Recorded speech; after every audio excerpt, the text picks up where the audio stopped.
I'm Jeff McKay. I am second vice president of ACO and also a Fairfax County member of the Fairfax County Board of Supervisors representing the Lee District of Fairfax County. And if you all travel up that way, if you've ever been trapped in the mixing bowl area, you've been in my district. So half the world comes through there, I think. So you familiarize yourself with at least the part of the county that I represent.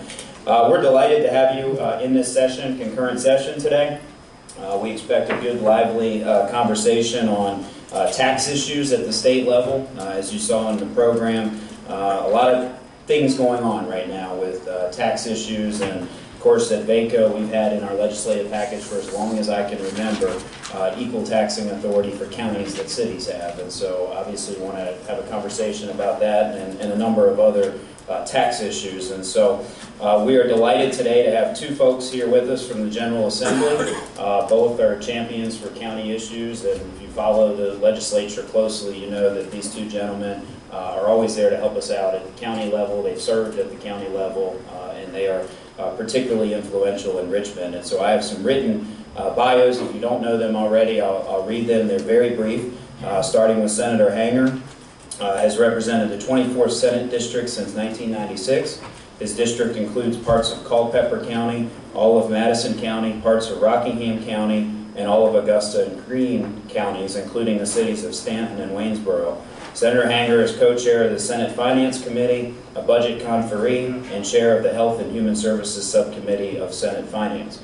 He also serves on a number of study commissions, including the Joint Subcommittee on Local Government Fiscal Stress, which he chairs, the Joint Subcommittee to evaluate tax preferences, the Joint Subcommittee to study mental health services in the 21st century, and the Joint Subcommittee on the Virginia Preschool Initiative, which he co-chairs. He's very involved in all aspects of the legislature, but has become an ardent supporter of all matters dealing with education, mental health, agriculture, and the environment, and holds several positions on national organizations such as the Southern Legislative Conference and the National Conference of State Legislators. Senator Hanger, thank you for joining us, and we could give him a round of applause. Being a true gentleman of the Senate, he's yielded first speaking order to his colleague in the House of Delegates, who we're glad to have with us.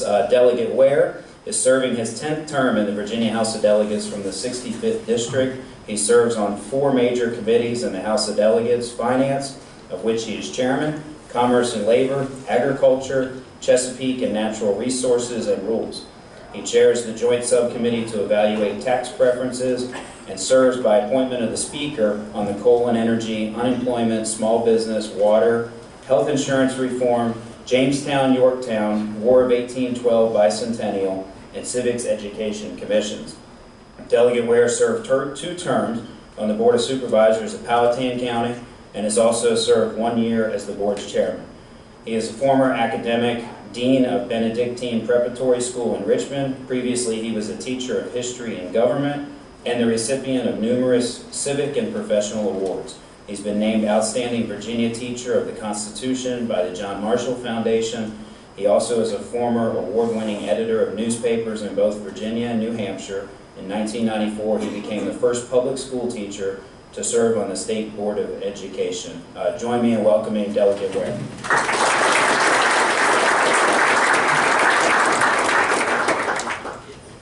Thank you, Jeff. You know, as I was thinking about coming and speaking, I was reminded of a county administrator that I had in Powhatan while I was on the board, and he said one time after a lengthy hearing, he says, you know, there are 3 things that people care about. I live in a fairly rural county, or at least it was then. He says taxes, their kids, and their dogs, but not necessarily in that order. But we're going to start with that order today. We're going to start and probably stick with taxes. And I want to speak to a few things that were suggested as topics, and obviously both of us would like, as Jeff said, to hear from you and hear what's on your mind.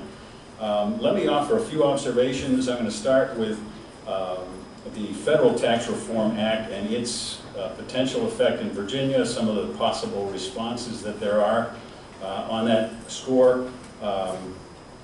It came in December of last year, so we did not really have a chance to grapple with it in any significant way. But I expect we will grapple with it in a very significant way this year. even though it is a short session. We are a tax conformity state, which means that we, as much as we possibly can, have our taxes in conformity with the federal government.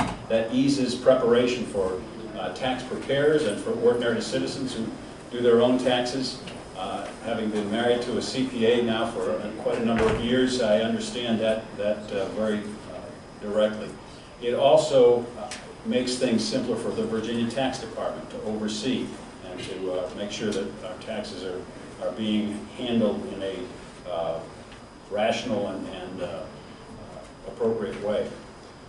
The Tax Cut and Jobs Act of 2017 most importantly did this.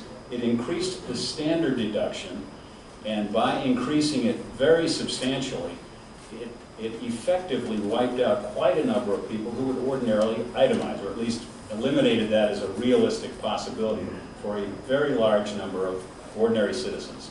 And with that being the case, there are a couple things that come from that. With people not itemizing, that means that they're going instead for the standard deduction, which is substantially lower in Virginia than it is under the new federal guidelines. They will end up owing more to the Commonwealth this year than they did last year. There have been various estimates. I understand there have been different numbers that have been pegged here. I'm going to stick with the one that was enunciated this summer by the consultant and analyst hired by the Virginia Tax Department. They estimated $594 million would come to the Commonwealth that we haven't enacted any more legislation to change the tax code on. That is what is anticipated. It's better than $500 million. Now, when that was announced, that, and the term that's commonly used as a windfall, we're going to use that for a shorthand to describe it. When that windfall was announced, at the very same time, the governor suggested that half of it should be returned to taxpayers and some non-taxpayers under a provision to allow the earned income tax credit to become refundable. He roughly suggested that $500,000 or half of the expected windfall be returned to taxpayers in that fashion. There have been quite a number of other suggestions made. I'm going to list some that I'm aware of that have either taken shape as legislation or I expect will take shape as legislation or as part of the budget considerations. I'm going to list 5. Senator Hanger, who is a very knowledgeable fellow, will probably add to that, but this is the list that I've seen as possibilities. There is legislation out there that would deconform this portion of the tax code and allow Virginians to itemize on their state tax return, even if they don't do so at the federal level. That's one of the possibilities. In some respects, it's one of the simpler ways to do it. Second suggestion has been to increase the standard deduction in Virginia, just as the feds have done, increase our standard deduction to reflect the changes at the federal level. Let me sort of, as we go along, I'll make a couple of observations. One of the challenges with those two is it really doesn't make whole very accurately the people who are affected by the change in the federal returns. It does to some degree if you allow itemization, but there's no sort of easy way to get the balance. A third possibility, and this is one that I've been inclined towards, but I don't think probably at the end of the day I'll offer legislation, but I think there's a lot to recommend simply a substantial increase in the tax exemption for all taxpayers. That hasn't been changed in Virginia, I'm going to say, for 15 years. It's been quite a long time, and even then it was only changed from $900 to $930. With whatever share of the windfall you chose to elect, you could peg that pretty closely, and you would come back and allow exemptions across the board, and you would help it. To me, one of the appealing parts of this is that it does address the concern that the governor expressed in presenting his position. You help lower income and middle income taxpayers at a higher rate than you do those that are further up the chain, and who were helped very substantially by the federal tax changes. A fourth option would be some combination of these. And I've seen some suggestions that itemization at some level and a standard deduction increase might be a possibility, or some other variation of putting several of them together.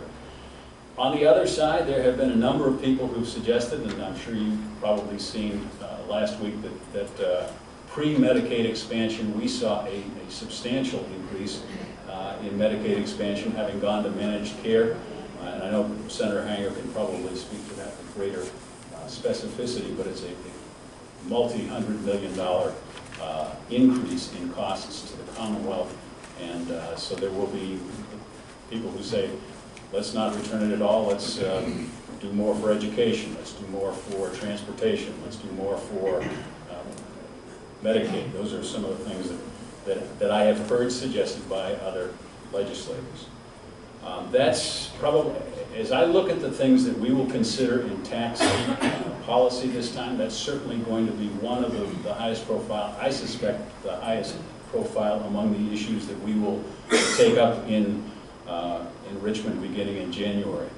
The other sort of marquee question is the Supreme Court decision early this summer in Ware versus South Dakota. That is a case in which the Supreme Court granted authority to the states under certain conditions to tax remote sellers who sell into the state, even if they do not have a physical presence. Virginia law has allowed for that in several respects.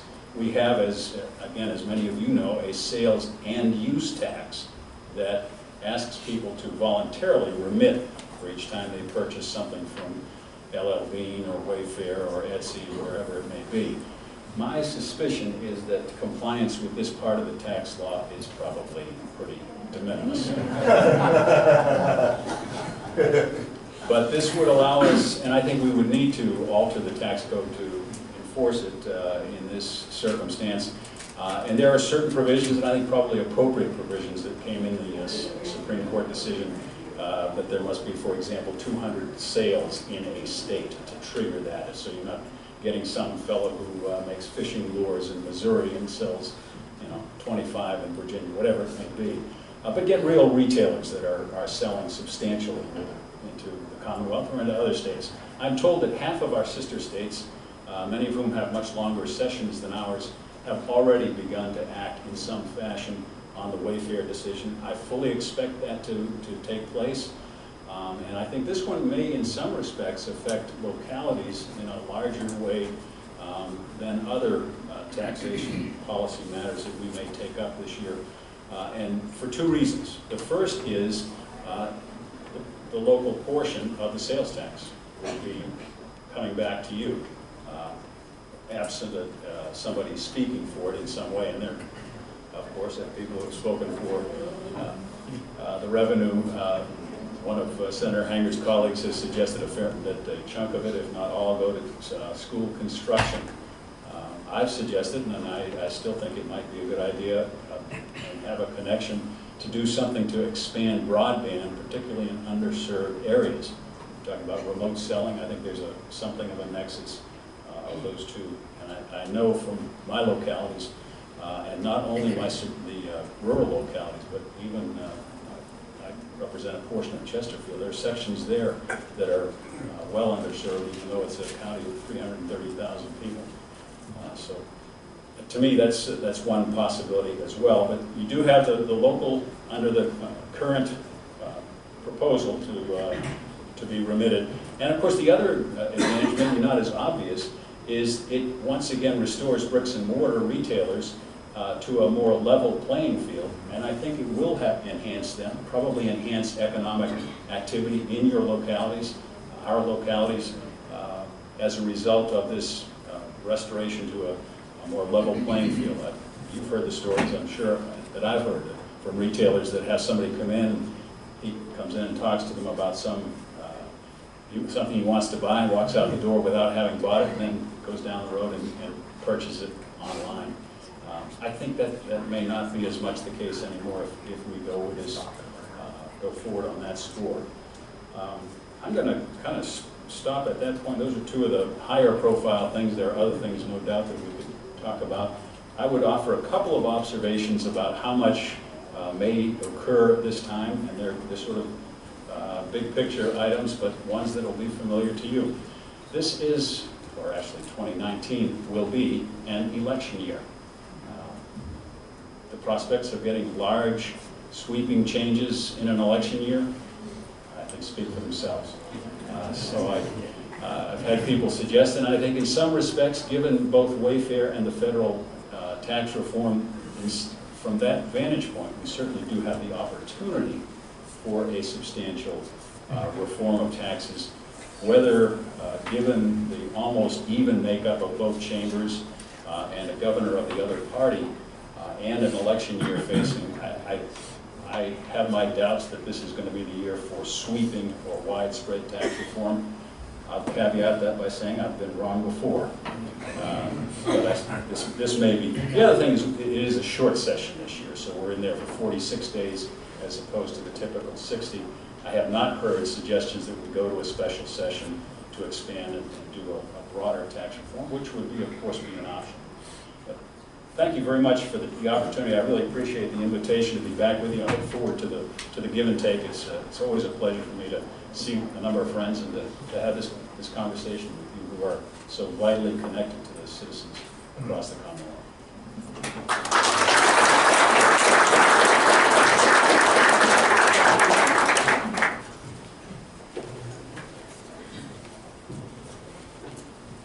Well, good morning, everyone. Good morning. I had suggested it might be best that my good friend Delegate Ware go first because he tends to be more organized than I. And I thought, well, he'll lay it out in a way that y'all will understand, because I'm noted for putting a lot of information out there with a lot of funny stories in the middle of it. You have to discern whether any of it was useful to you. But I'll try to be succinct as I can with this, but certainly I think Delegate Ware did a good job of outlining what our charge was here today, dealing with federal tax policy, internet sales tax changes, and tax structure, which we've been working on for quite some time. I actually enjoy working with tax policy.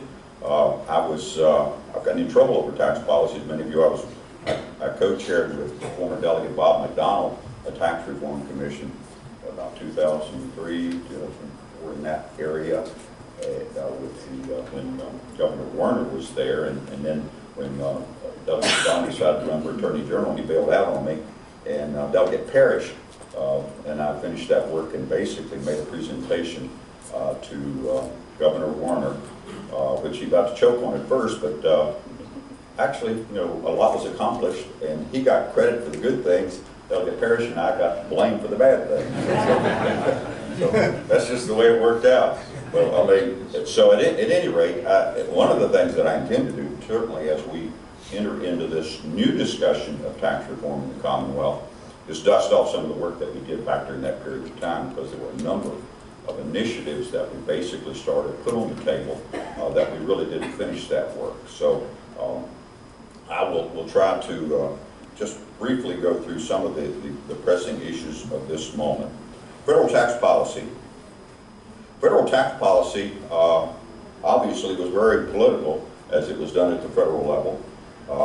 And indeed, I think Mr. McConnell, if he's, I haven't really been able to figure whether I like him or dislike him in terms of his leadership for our country. But one thing he is a shrewd politician. He basically put something out there that appealed to everyone as an election was coming up, that made it temporary for most people, so that he can make it permanent the next time he runs for office. So that then he'll be able to do that again. We got to think about things like that. The implications for the Commonwealth, and perhaps some of you have already, Delegate Ware spoke to it, and you've already heard probably Secretary Lane speak to it.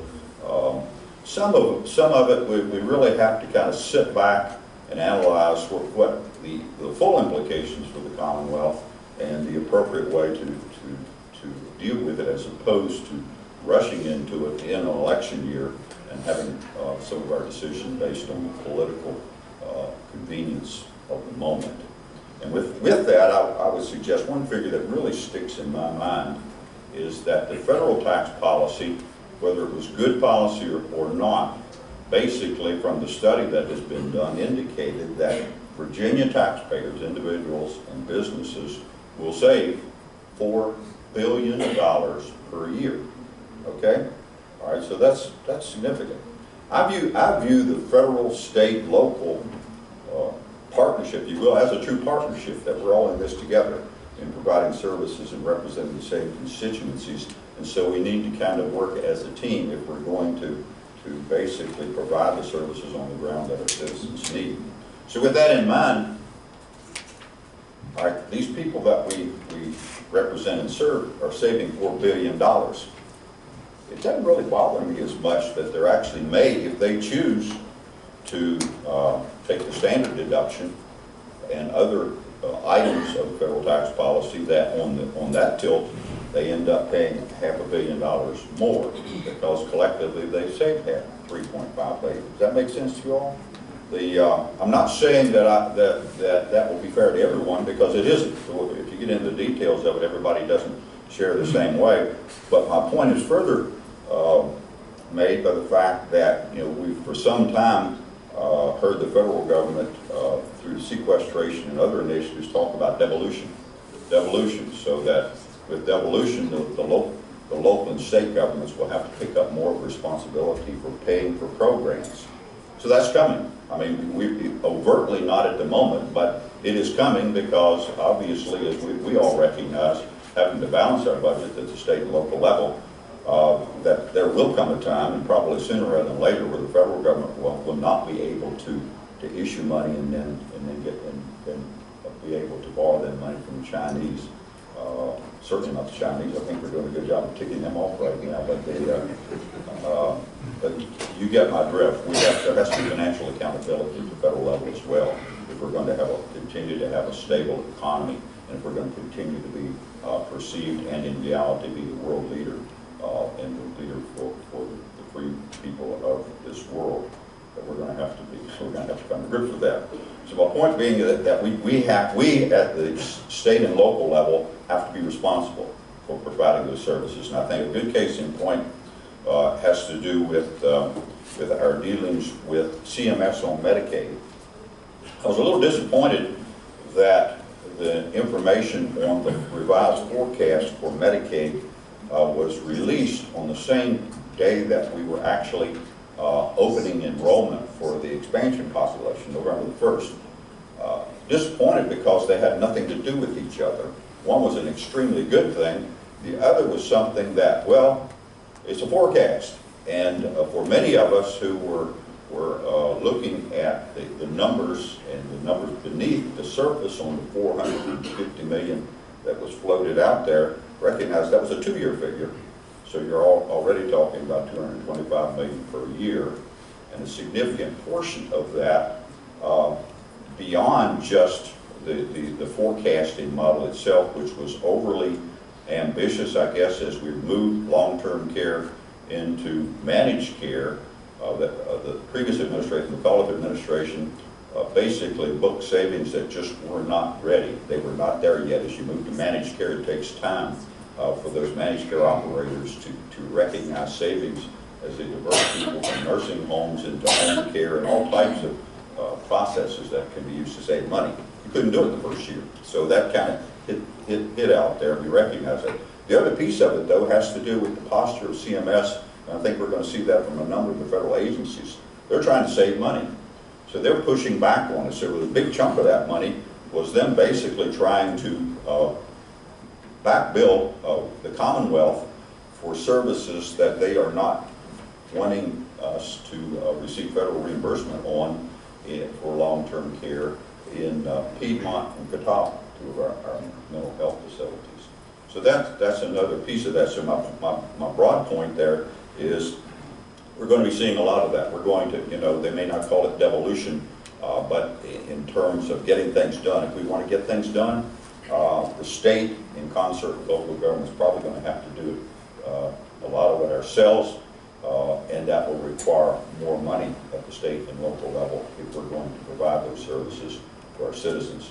Another case in point for that is veterans care, where the federal government was not moving quickly. We decided to go ahead and build a couple of facilities for veterans care.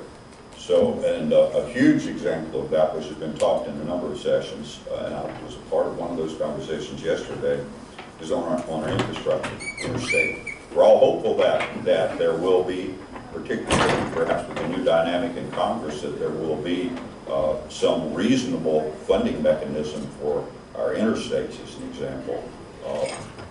But we can't count on that. So what we're left with now is taking the initiative ourselves for attempting to upgrade Interstate 81 and other critical components of our infrastructure. So on tax policy, let me say the first thing that I would confirm to you is that I believe that we should continue to conform, and that one of the first bills that we act on in the 2019 session should be basically a pretty clear conformity bill. We'll be conform in a couple areas, but I think we need to do that right away. Send a clear signal to Delegate Ware's wife that she can go ahead and start filing those returns early on. The other piece of that, I think, is that these options that we have probably need a broader conversation. We won't have an appetite, and certainly Delegate Ware sits at a critical point in the House Finance Committee in trying to control a lot of divergent viewpoints that are coming to his desk over there. But we really need to be very thoughtful about what we do, and we have some precedent in the past where we basically didn't react quickly, but we have some places we really need to rebuild our rainy day fund and our revenue reserve, perhaps even create a new fund where we can, if in fact there are these additional funds available to us. And I would hasten to point out that we're still talking about projections. None of this money is in the bank. This is all, we had a consultant. You know how that goes. Sometimes it works out like the consultant says, and sometimes it doesn't, because it's all based on individual behavior based on tax policy. And federal tax policy drives a lot of things because it's a significant piece of people's income. State tax policy, particularly income tax policy, typically doesn't drive behavior as far as economic development or individual behavior as well, because it's a smaller component. We top it out, we're not progressive, we top it out at 5.75%. The unfortunate part about that, you can be living in poverty and reach the highest tax bracket in the Commonwealth. So we do need to fix that, and that's something that really, I think, should be on the table. Earned income tax credit, I'm not a fan of that, the governor's proposal. There are other things I think we could do to get at that. One of the things that was left undone in the previous tax reform initiatives that I was a part of was taking the sales tax off of food. We got there part of the way, and I think that's one of the areas where if we want to do something that would be significant. And there are ways to do it where you can basically account for the lower income folks and the higher income folks in a more equitable way. But I would like to see us maybe do something in that area.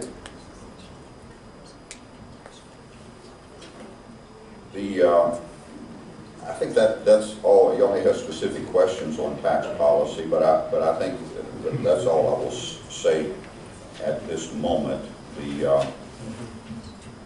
The internet sales tax. Sometimes I'm given credit or criticized for being ahead of my time, and perhaps some of y'all are that way too. When you're in a board meeting and you're the only one that thinks something is a good idea, you're just kind of ahead of your time. Well, on the sales tax, I tried to very aggressively get Virginia to move on that back in 2002, I guess it was, because that's when we were first started working on it. And Governor Gilmore at the time vetoed my bill. I didn't appreciate that, but he did. And at any rate, then when Governor Warner came in, I had a bill that would have Virginia join the group of states that wanted to push for a solution for collecting that sales tax. And Governor Warner signed the bill. So we got to a certain point, and then we backed off because Congress just didn't seem like they wanted to move. In fact, the day before the Supreme Court heard or actually got ready to announce their decision, I had been in Washington meeting with a congressman, trying to come up with a plan for advancing it in case the Wayfair decision went the other way. And fortunately, it went the right way. I don't even agree with the de minimis. You know, I understand the activities, but you know, if you set up a bricks and mortar shop and you sell, you know, $5 item, you're going to send 25 cents to the state. You got to do that. That's part of the deal. So you have to be. I don't agree with diverting the money out of the general fund. Right now, one of the actions we're going to have to take and should take this session is that when we did the last transportation fix, Bill 2313, in 2013, I guess it was, a piece of that money was to be allocated to transportation, and I think we need to decouple that. It's my contention that any dollar that's spent on the internet would have, if it had been going to a traditional bricks and mortar store, gone to the general fund to provide these services around the Commonwealth. And it will be a growing source. I think Delegate Ware is right, others and Secretary Lane are right in that we've nibbled around the edges and we're already collecting some of it, particularly from Amazon and some of the big players. But it will continue to be a growing area for retail, and that number will become larger and larger over time that we're receiving from internet sales. So my opinion on that is that we should not think about dedicated it particularly to anything, but just through normal formulas. A lot of it will flow back to local governments, and then as it goes into the general fund, it will enable us to make better decisions and more adequate funding levels for public education, local government services, as well as a wide range of other services that we have to address in our sessions. As it relates to local governments and taxing authorities, we have discovered, and a part of this falls back on your shoulders with the real estate, your limited ability to raise taxes. Some of it has to do with the fact for the last 10 to 12 years, going back 2007, we kind of reached a peak, and then things deteriorated from there. So we have to recognize that when you look at it on a chart, that 2007 forward, we've not kept up with inflation in terms of our funding levels back to local governments. That has been one of the contributing factors to local government fiscal stress.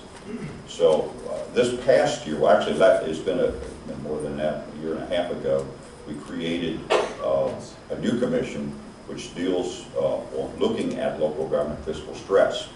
We created some measurement tools, modeled some tools that will help us analyze the fiscal stress at the local level, not for embarrassing local governments, but basically to be able to be helpful, if you will. And as it's turned out, a couple of the entities that we've been able to help and are working with right now, that are kind of the tip of the spear, are cities rather than counties. Petersburg, most notably, and now Bristol.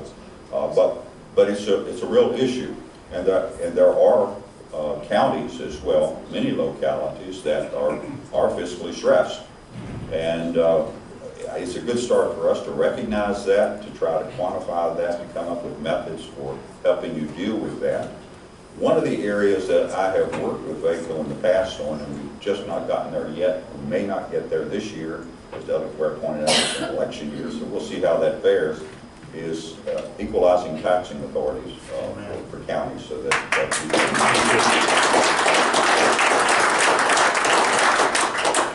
you know, we're in an era now where it makes no sense. It made sense, I believe, when your cities and towns were the hub where services were at, you know, we allowed annexation so you could reach out if somebody needed to hook on to municipal services. And so counties didn't need to do all these other things and have all these issues to confront. So we're going to address that, whether we'll be successful this year or not. One of the areas we're going to nibble on a bit, that Delegate Ware and I are involved with is Tax Preference Commission, and I've requested to be put on the table the study of tobacco taxes. Those localities that can levy a tobacco tax, collectively are raising about $69 million a year right now in that range. Fairfax County, close to $7 million a year, I believe, because they're one of the counties that can do that, which is a significant revenue source. We actually have a player. Back when I did tax reform before, one of the things that I suggested when we were the lowest tobacco tax in the state, and we competed with Kentucky for that distinction, was that, and we were obviously Kentucky, Virginia, the tobacco states, was that we increased the tobacco tax to 25 and then 30 cents. I put that on the table, and I made the remark at the time that if I had done that a few years earlier, somebody would have shot me on the spot. And you can still find that on the internet. It was in a newspaper somewhere that I said I would get shot. Well, the times have changed a little bit. We're a little bit different right now. And actually, some of the big players, Altria specifically, who I would have to say, you know, they're a good corporate citizen. They've got a facility in Richmond with 400 researchers there trying to figure out new products, new methods to basically continue with their mission. They are developing a less harmful tobacco product, and one of the things we're talking about is the possibility of taxing less aggressively a product that does not present as much harm. Now, the jury's still out on that. The FDA is basically reviewing those assertions now, and they're doing testings. But as a result of that, we're having a conversation on, okay, if we help you out there, perhaps it would be fair to basically increase tobacco taxes and make them uniform and allow counties to do it as well. I think we're going to get there. Whether or not we can get there this session remains to be seen, and whether or not it will be wise policy to create a tiered system for less harmful products that do also contain nicotine will be questionable. But we're working on that. That's one of the issues, tobacco tax, and that could be, for some counties, can be significant. But there are many other areas that within that taxing uniformity that perhaps we can address over time. And give you some other tools to work with other than having to stick it to people on real estate, because that's about where it's at right now. And the other thing I would really like, and this I'm just dreaming now, but with I really wanted to address, and we had a proposal to how to fix that, and I'm not sure how we get there now. I'd like to be able to fix the personal property tax. It's so convoluted, you know, with the pledge quite some time ago that we were going to eliminate the personal property tax. We got sideways in the road over it, and so the state now appropriates almost $1 billion a year, 950 million, 1.9 billion in a biannual budget to pay you, and you go through all the process, your commissioner of revenues, your tax people, to do all that. And it's a growing revenue source now, but it's as it grows, people are getting upset again about that car tax. So I'd like to be able to address that. I'm not sure that we can, obviously, in this session, but it's something that's on my list, at least, to try to deal with. The one observation that I would make at this point in time is, before we open up to your questions, is that the economy is good. The governor noted that this morning, 2.9% unemployment in Virginia. A lot of people are doing very well right now, but that's not uniformly shared around the state. It's not even uniformly shared within affluent localities, because there are people, many people, and we're seeing it in our Health and Human Service and our Social Services departments, where they're busting at the seams with the need for funds to provide services to people who desperately need it. So we're making money when we're a wealthy state. What we've got to figure out is how to equitably provide those services in a fair system and continue the economic growth that we've been blessed with in the past. Thank you all.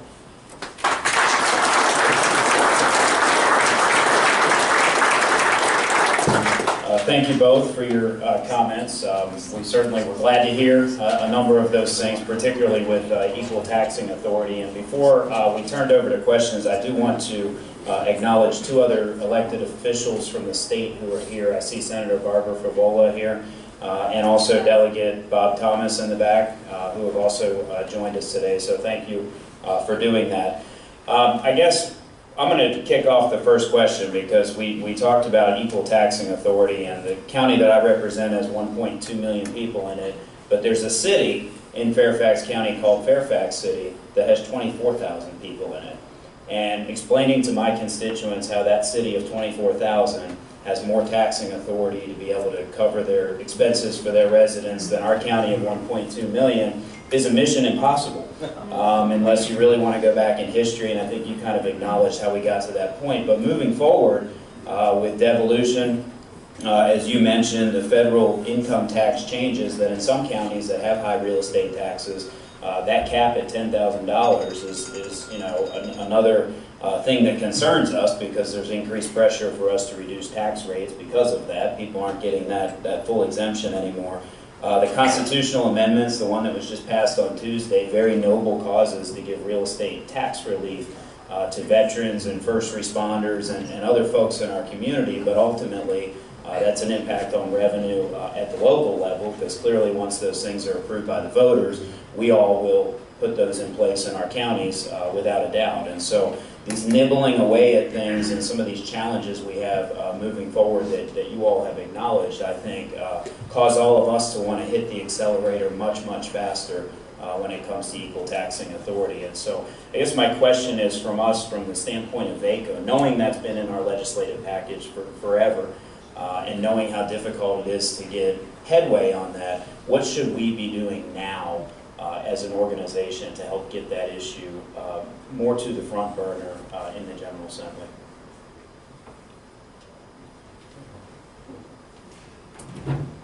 I think there's no substitute for talking to people. You're getting to know your legislators, and I understand this, I think it's after this, Bob Thomas and Terry Kilgore will be talking about how to be in touch with your legislators. We thrive on and we do better when we hear from you and have those conversations.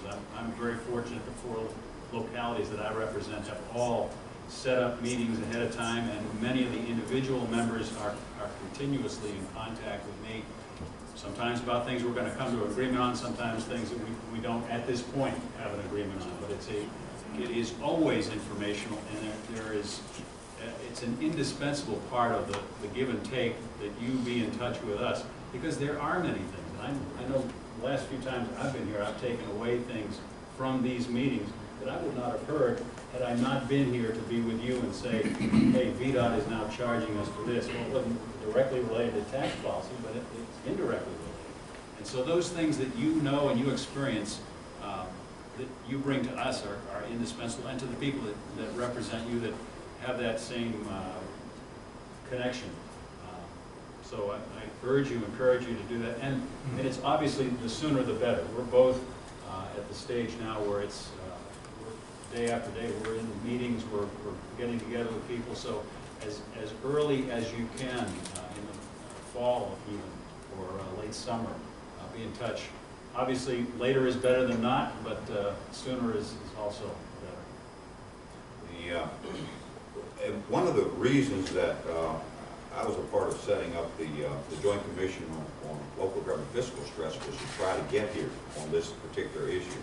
And we've not moved as quickly as I had hoped we would in terms of putting the information on the table so that we could make informed decisions about it. But I'm hoping that will still be the case, that we can use that particular commission to make the case for the legislation that will be necessary. Related to that, with the possibility of, we have to recognize the funds that are accumulating right now in our state treasury are not as a result of federal tax reform directly.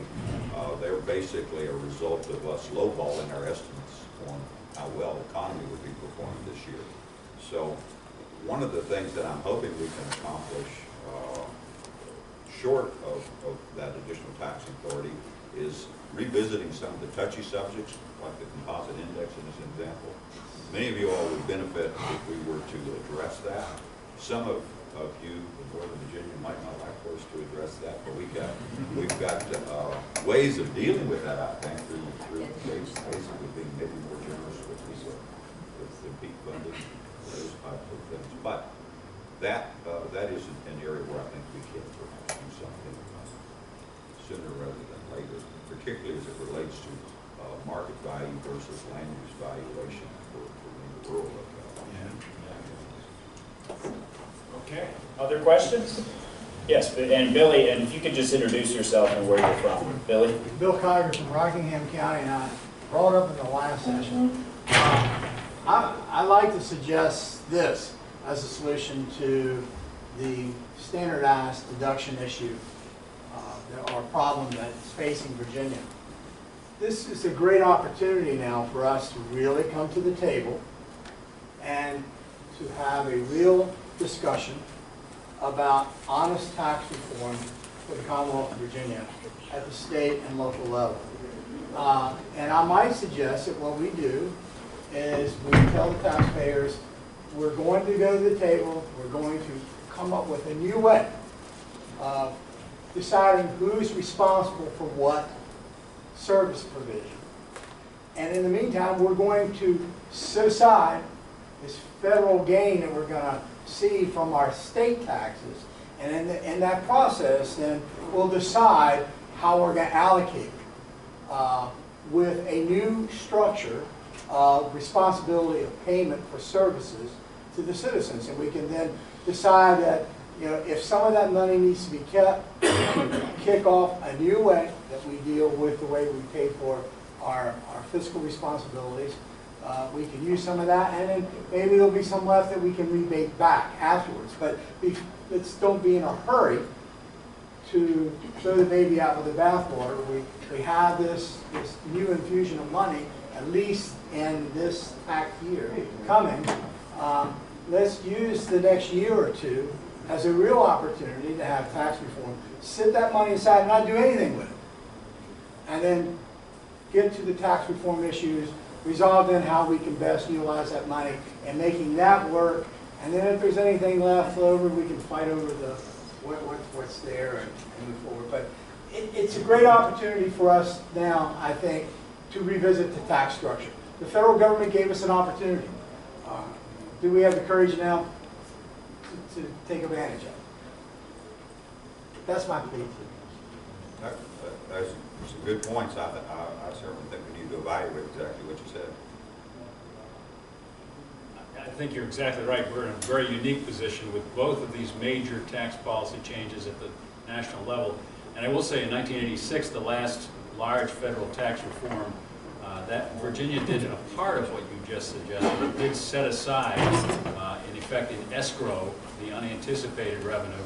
And then, I will say it was then, the next year, it was rebated basically per capita to the taxpayers. So it didn't result in the broader discussion that you described. But I think we are uniquely situated in time for that.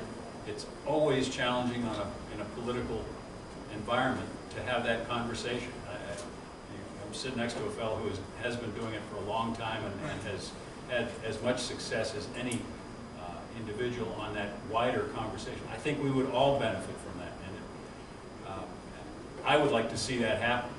And you're exactly right, the conversation about localities of counties getting equalized tax authority, given the services that are now undertaken, it's way long overdue. So now I can count. So let me see. In the House, there are 100 of you, so I need 51. And in the Senate, there are 40. So I need, I need 20 more. So I got it. I'm doing my counting. And in my county, all I got to do is count to 3. And so, again, I appreciate what you're saying. Let's do it. And I know it's hard because it is an election year. It's a stone box. That would take a lot of political courage by you guys, and I realize that. And that's asking an awful lot in an election year. But we didn't pick the timing. The timing chose us. And the opportunity only avails itself maybe once in a long time. So we have this long time opportunity. I beg you to give a serious conversation. Serious thought. Okay, thank you. You're good? Okay. This gentleman in the back. I'm Todd Emmett, and I'm from Richmond. And if you look at your fiscal stress thing, number 1, 2, and 3 in the 3 years, okay? We're coming at it. We're really hadn't made progress, mostly because we didn't have any reserve funds. Now we're up to small county. One thing we'd like to really see looked at is the ability for counties with a population of under 20,000 to be able to have a meals tax without a referendum or a bedding tax for hotels. It's difficult for us to get referendums through, especially when it comes to tax increase, because small population don't always see exactly how they benefit. But towns and cities have that authority to certainly help small towns. And I would just add, Fairfax County couldn't get its meals tax approved either. So it's I wouldn't even condition it with just small towns. It's a problem in all of our counties, and it's at the heart of the equal taxation issue. Yes. Tim Reed from Woods County, President of Breakout, and I've stood in front of both of y'all's committees and advocated for the equal taxation of the cities and counties. But I'd just like to bring to the point that Woods County had to raise their taxes 5 cents last year when they were in high school. And I also put school security officers in every school. Now, I'm proud of that fact, that the supervisors and the county come together and raise taxes that the community is behind us. But our schools are aging in all of our counties, and we need the revenue, and not only to not put it on the real estate and personal property taxes, to make it widespread over where we could do it at a faster pace. If you got 13 schools or 14 schools in the county, by the time you get to the end of the renovation process, you're starting all over again. So, we need revenue. Yes. Coming back to the point that you just made, you said you counted up to, you got 3. That's one of the interesting challenges where we sit as compared to when I sat on a 5-member board of supervisors. I get to 3, I'm there. You got a long way to go. That is one of the challenges. I remember my first significant bill, and the then speaker said to me, "Lee, have you got 51 votes?" I said, "Yeah, I don't think I got 51 votes." He said, "That's not what I asked for." And I went out and talked to enough, I got to 57 or 58 as it turned out, and a few of them disappeared when the actual vote came, but I didn't sustain it. But that's exactly what has to be done. You've got to make it happen. You have to cobble together that number in both chambers. And I think it's important for us at the local level to remind some of your colleagues that we're representing the same constituents. And I think that gets forgotten sometimes in counties and in Richmond. We're representing the same constituents. And so I think we have to do the job of helping get those vote numbers up. Because at the end of the day, it's affecting our shared constituency. It's not just the county issue. It's not just the state issue. And a lot of times we forget that. Yes? So, John Coker, Fort Hampton County. So, what I don't understand is who's on the other side of this? Okay, everybody here wants it. Okay, if you look at the Republicans, they want local control. Okay, that seems like they would want it. Democrats, more taxes, schools, social programs. We're dying with schools too. We got lots of school projects. So, who's on the other side of this? Where's the money coming to keep this from happening? It doesn't make any sense. Well, I don't think Ware and I are a good representation of actually all the voices that are at the table in that respect, because there seems to be, and this is something I think we all need to work on, there seems to be somewhat of a mentality with many of the members in Richmond that it's us, them. Y'all are them, we're us. So, you know, y'all need to take care of y'all's side, we need to take care of ours, and that attitude prevails more than you might imagine, and it creeps into the decision-making process. So it really depends on who's at the table. You may have a majority overall, but they're not the ones that are at the table when the decision is made. Good case in point, and this is maybe not a good case in point. Are we running short of time? No, we're good. Story. Okay. On tax policy, back in some of our major tax policy, to make the point of who's sitting at the table, apparently with the 86 and then the aftermath of that, most of the people sitting at the table, I think, were already on Social Security, because the new tax policy in Virginia was tilted toward people of the older age brackets. The we deconform. Federal policy taxes 85% of your Social Security income. Okay, that basically is what happens. In Virginia, we deconform there, and we do not tax Social Security income. So there's a benefit for individuals, the older individuals who are making that decision. Those that aren't at that age yet, you got something to look forward to now.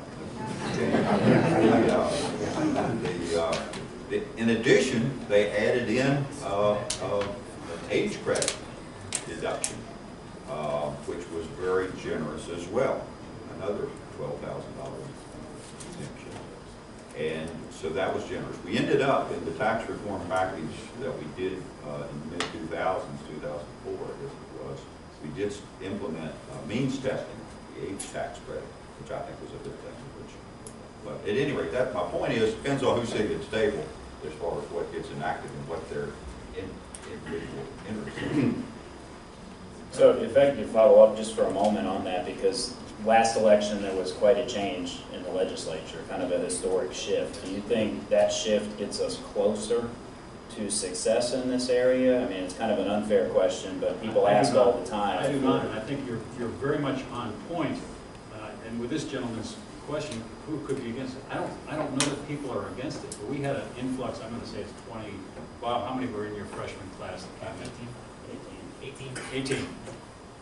Was there anyone besides you who served in local government out of that 18? I don't think so.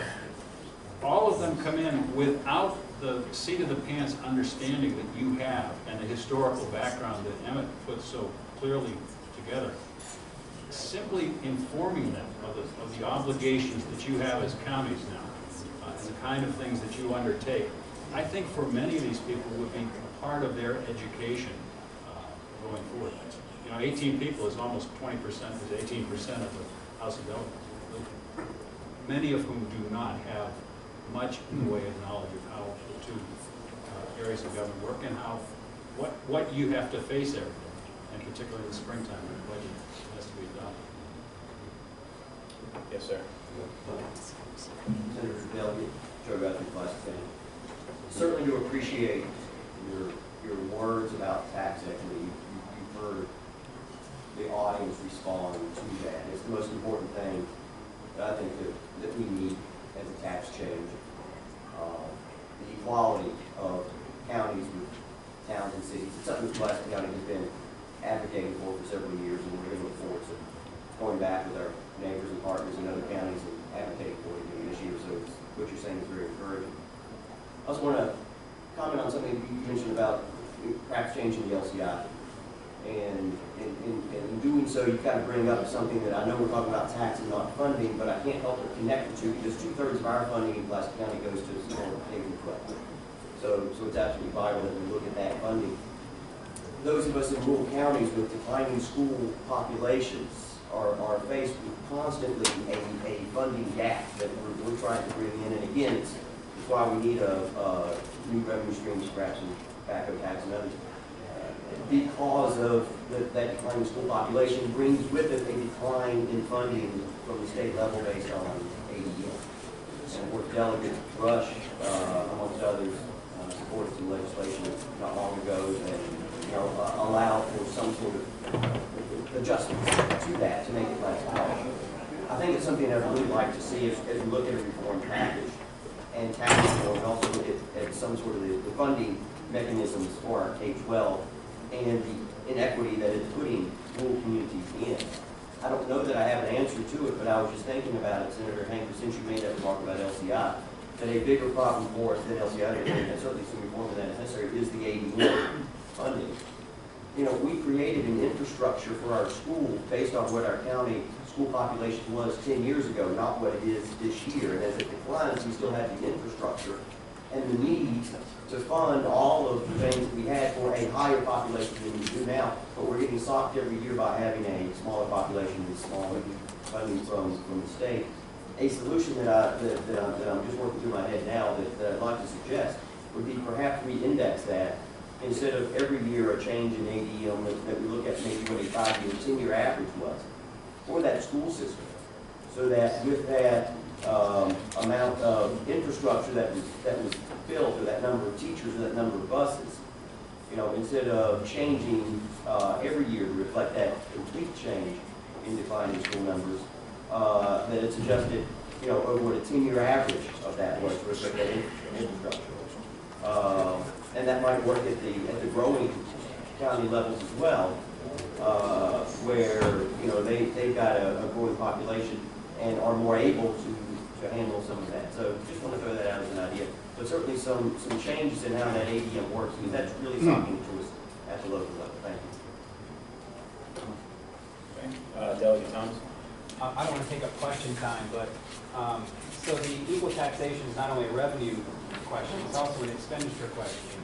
I now represent the city of Fredericksburg, and I was monitoring the Twitter accounts, and a couple of their new members were really hot under the collar that the state provides 50% of Stafford County's education funding, but somewhere in the 26%. So I sat them down and I said, here's all these lists of taxes you get, and that's why you pay more share. So when we move that way in revenue, we also have to remember, you know, not only education, but they do almost all of their own roads. The city gets very, very little help from the state on that. So that's also part of that conversation, and that's why it's not such a win-win. There's a trade-off there that we have to figure out from a policy standpoint. Yeah, I think the comment about the LCI one is an important one. If we look at the LCI, there's a lot of components to it. One is the enrollment needs. The other is the growth in special needs population, people who speak different languages, and frankly, some of the inequities for property value, because what your property is assessed at in one part of the state versus another part of the state may make you look really wealthy in one community, and really you're living in poverty. And so the value, the cost of living variations that exist throughout the state that really aren't entirely factored into the LCI, I think in a way that hides a lot of poverty in some of our communities, is certainly a piece of that too. So it's a complicated formula, hard to change because there's a lot of winners and there's a lot of losers, and anytime you change that, it's tough. But I do think it's time to look at LCI and what it does and whether or not it needs to be modernized in a lot of areas, not the least of which is the one you mentioned. Other questions? Yes, sir. Delegate Ware, in your comments earlier, you threw out, I guess, as a little nugget, the internet tax, and there's a nexus between state funding and broadband. Tell us a little bit more about that, whether that may be the revenue source for the governor's office. I can't tell you what the governor may have in mind on that, although my intention is to speak to him about that, because I do think there is a logical connection on those two. Obviously, there are a lot of needs, and anything that we did to divert some section of that revenue from Wayfair means that there's less available in each of the plots that there is, but there currently is. But when I hear from my localities, and I hear from realtors and people trying to sell their homes, that this digital divide is hitting them square between the eyes, and they say it urgent in a lot of places. I think it's something that is going to need to be addressed sooner than later.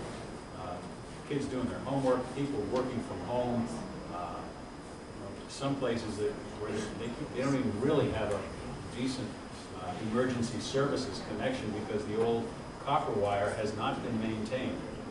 It's just kind of unstated reality, and there may not be cell service for some older citizens in outlying areas. So it's a genuine problem. I think in some ways, and I advocated this, I was on a committee a couple of years ago looking at broadband expansion of greater connectivity, and we had a lady who came down from the Federal Communications Commission, and I asked her, has there been conversation on doing something about this like we did in earlier generations about rural electrification and rural telephone communication? I think analogically it's the same kind of thing. It's becoming, it's not, maybe not quite yet indispensable, but it's the next thing to it. I think it's got to be done. And she said that at that point, now it's been a couple of years ago, had not been talked about in the same way that we looked at rural electrification almost a century ago. The ideas created. Okay, in the back. Stephen Barrett, Wood County. Appreciate your comments on equal taxation and cigarette taxation. I guess before I kick ahead, do you think the cigarette taxation will be by right or will it be by referendum for each locality? It would be my preference, and obviously I'm just one vote when it comes down to it, is that it be by right, that we just authorize it so you don't have to go through that process.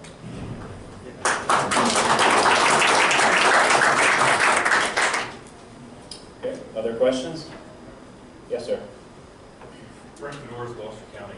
With a lot of talk today about the pressures on capital requirements for our school systems and limitations on the ability to raise revenue to support that, there seems to be a growing movement that might support for some of the localities outside of Northern Virginia and outside of Hampton Roads, or perhaps the entire Commonwealth, for a local option sales tax by referendum of 0.7%, specifically aimed at supporting school capital infrastructure investments. Just wondering if the delegate of the county senator might have any thoughts on that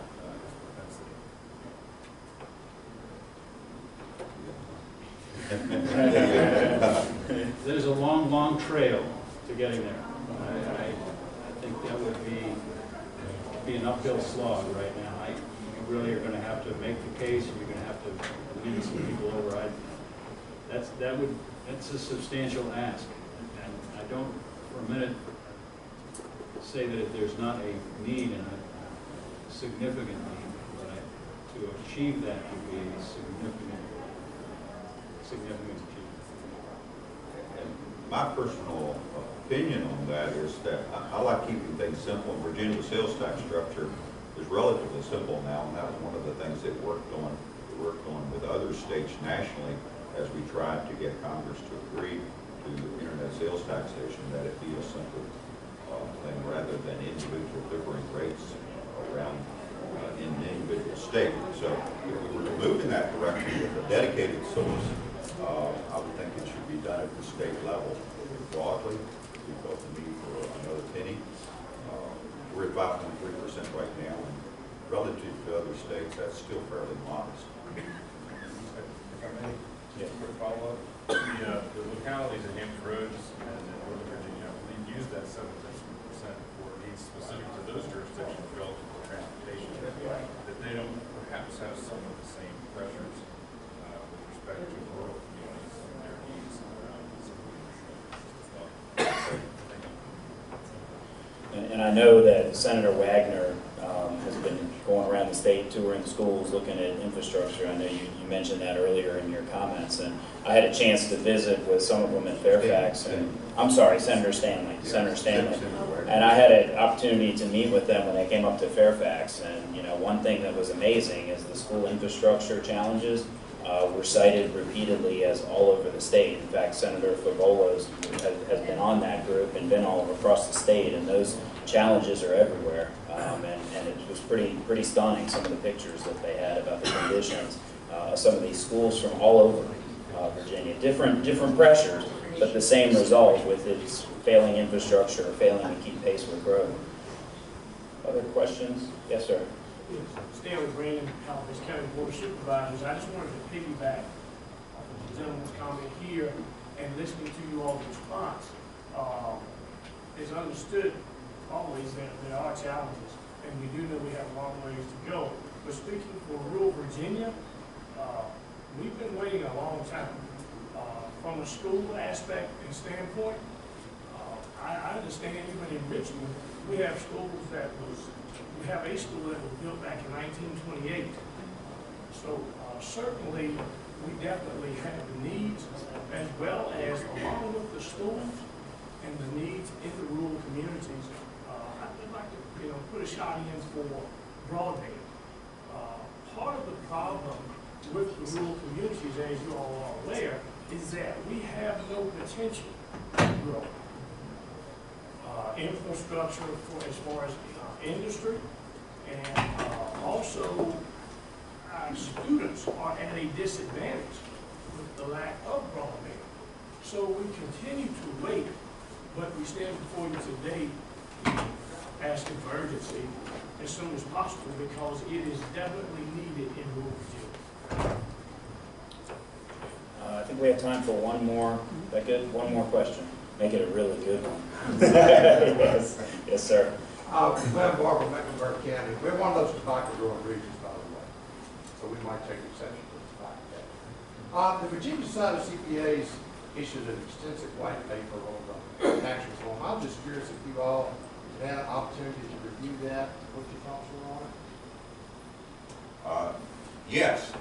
In fact, I've got a copy of it with me here in my folder today. I think they were, they are the professional practitioners, and they had some good observations there.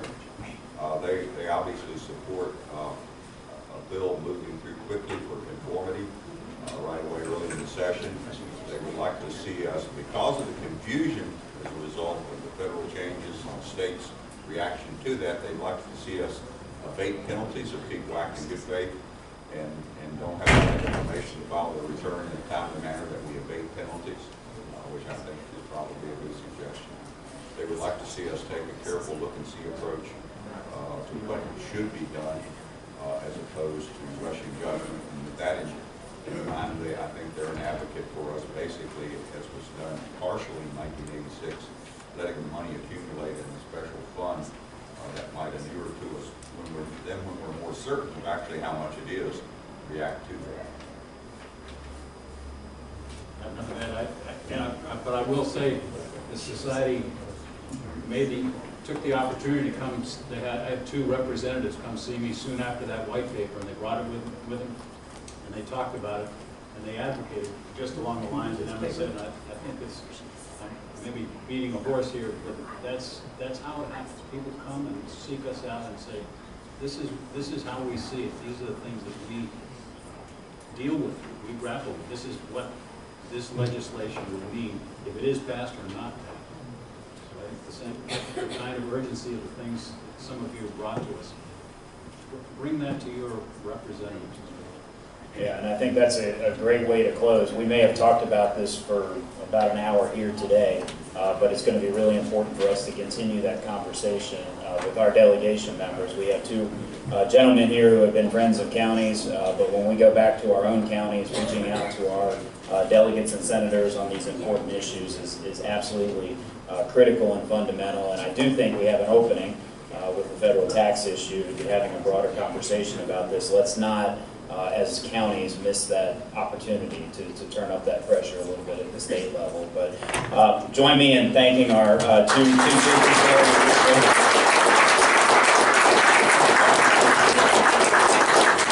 And thank you all for attending.